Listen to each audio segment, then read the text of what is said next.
दोस्तों, दुनिया में अगर रूस और यूक्रेन के अलावा भी अगर किसी देश की बात हो रही है तो वो भारत की हो रही है और ख़ास तौर पर भारत के डीआरडीओ की हो रही है। डीआरडीओ ने एक नहीं बल्कि दो ऐसे तूफानी योद्धा का निर्माण कर दिया है जिसके उपयोग से भारतीय सेना आसमानी ताकत में खूंखार बनने वाली है। इन भारतीय हथियारों के सामने चीन के एक एक हथियार भारत में निशाने लगाने के लिए तरसेंगे।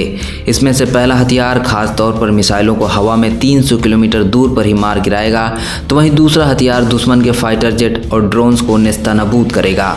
दरअसल जब दुनिया इस बात को लेकर उलझी रही कि वो यूक्रेन का पक्ष ले या फिर रूस का, लेकिन वहीं दूसरी ओर भारत के डीआरडीओ ने दो ऐसे वेपन्स के निर्माण पर काम शुरू कर दिया है जो भारत के लिए इतना अहम है कि अगर तीसरा विश्व युद्ध शुरू हुआ तो भारत बहुत ही ताकतवर देश के रूप में उभर कर सामने आएगा। इन हथियारों में भारत के द्वारा बनाया जा रहा पहला हथियार आसानी से किसी भी फाइटर जेट और ड्रोन्स को मार गिराने में सक्षम होगा।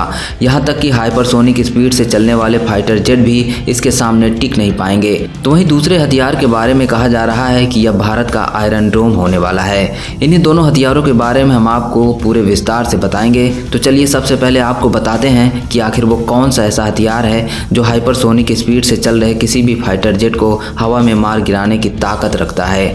यूक्रेन का सबसे चर्चित हथियार स्ट्रिंगर मिसाइल है, जिसकी हर जगह चर्चा हो रही है और बहुत से देशों ने इस मिसाइल को युद्ध की तैयारी के लिए बनाना भी शुरू कर दिया है। अगर हम भारत के हथियारों की बात करें तो बीते 2-3 सालों में सबसे ज़्यादा ड्रोन्स और मिसाइलें बनाई गई हैं। रूस यूक्रेन युद्ध में हमें स्ट्रिंगर जैसे मिसाइलों का पता चला है और डीआरडीओ की तरफ से स्ट्रिंगर मिसाइल का भी निर्माण किया जा रहा है। तो वहीं आपको बता दें, यूक्रेन के स्ट्रिंगर मिसाइल ने करीब रूस के 20 से ज़्यादा एयरक्राफ्ट को तबाह किया है और $1 मिलियन की लागत से बना यह छोटा सा सिस्टम $100 मिलियन के जेट को भी मार गिरा रहा है। अब जो भारत के डीआरडीओ के द्वारा स्ट्रिंगर मिसाइल का निर्माण किया जा रहा है, यह खास तौर पर एयर डिफेंस नेटवर्क से कनेक्ट होगा। इसमें डेटा लिंक एक अहम भूमिका निभाएगी। इसकी जो सबसे बड़ी खास बात होगी, इसका जो ऑपरेटर होगा यह पूरी तरीके से नेटवर्क इन्वायरमेंट का हिस्सा होगा। इसलिए जो इन्फॉर्मेशन आती रहेगी वो ऑपरेटर को सीधे मिलती रहेगी। डीआरडीओ के द्वारा इसे बनाए जाने का मकसद यह है कि इससे केवल फाइटर जेट ही नहीं बल्कि ट्रांसपोर्ट एयरक्राफ्ट, इसके साथ ही हाइपरसोनिक स्पीड से चलने वाले फाइटर जेट को भी आसानी से मार गिराया जा सकेगा। तो वहीं अगर भारतीय सेना में इसके इस्तेमाल की बात करें तो इसका इस्तेमाल खास तौर पर फ्रंट लाइन सैनिकों के द्वारा किया जाएगा। अब जिस तरीके से एलएसी बॉर्डर पर चीन और भारत के सैनिक आमने सामने होते हैं, तो इस लिहाज से यह हथियार भारतीय सेना को ताकतवर बनाने में बहुत अहम भूमिका निभा सकता है। चीन हमेशा भारत के लिए नए नए हथियारों का निर्माण करता है। इस लिहाज से यह स्ट्रिंगर मिसाइल चीन के लिए भी बिल्कुल नई होगी। यहाँ तक कि चीन के पास भी यह स्ट्रिंगर मिसाइल मौजूद नहीं है। तो दोस्तों, यह तो थी पहले हथियार की जानकारी। अब आइए आपको बताते हैं भारत के स्वदेशी आयरन डोम के बारे में, जिसने चीन और पाकिस्तान की नींद गायब कर रखी है। बीते 2 दिन पहले इजराइल के प्रधानमंत्री के भारत दौरे की खबर से चीन और पाकिस्तान उबर भी नहीं पाए थे कि भारत ने खुद के आयरन डोम की खबर देकर दुनिया के पैरों के तले से जमीन खींच ली है।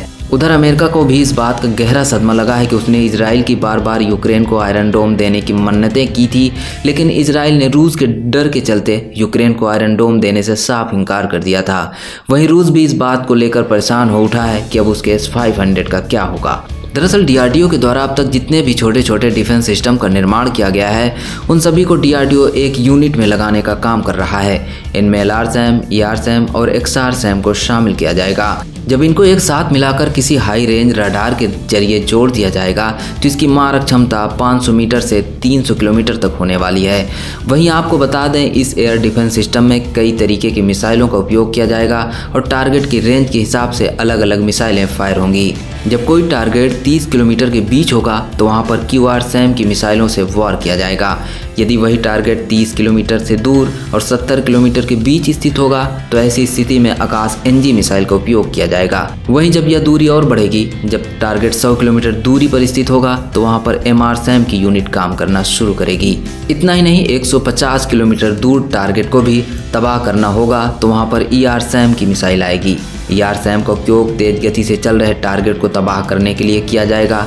इसके द्वारा फाइटर जेट और क्रूज मिसाइलों को आसानी से नेस्तनाबूद किया जा सकता है। इतना ही नहीं, अगर टारगेट 300 किलोमीटर दूरी पर भी स्थित हुआ तो यह एयर डिफेंस सिस्टम आसानी से टारगेट को तबाह करने की ताकत रखता है।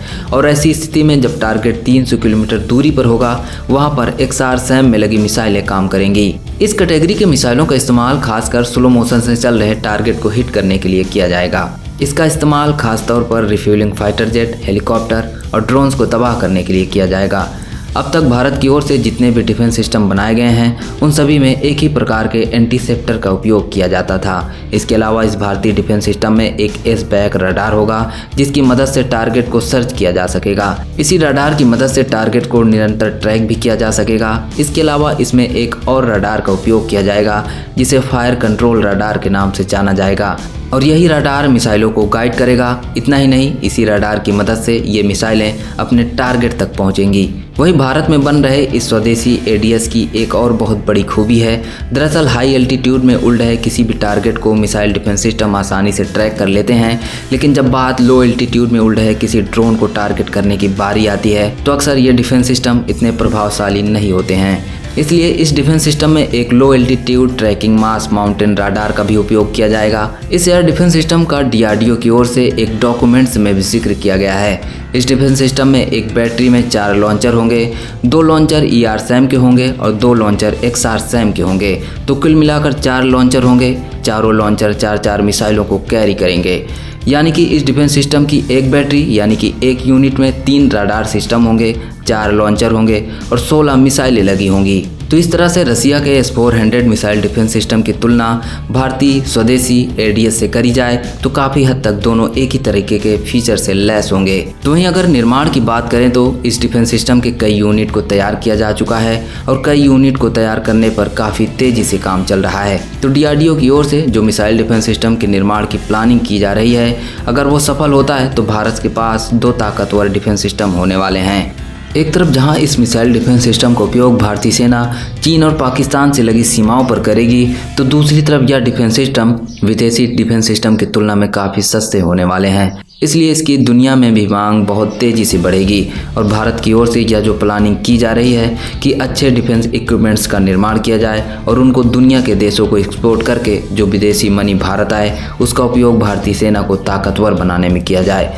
मौजूदा वक्त में अगर दुनिया में किसी भी देश को एयर डिफेंस सिस्टम की ताकतों का अंदाज़ा है तो वो यूक्रेन को है, क्योंकि यूक्रेन के पास इस वक्त एक भी एयर डिफेंस सिस्टम मौजूद नहीं है। इसी वजह से रूस लगातार भारी तबाही मचा रहा है।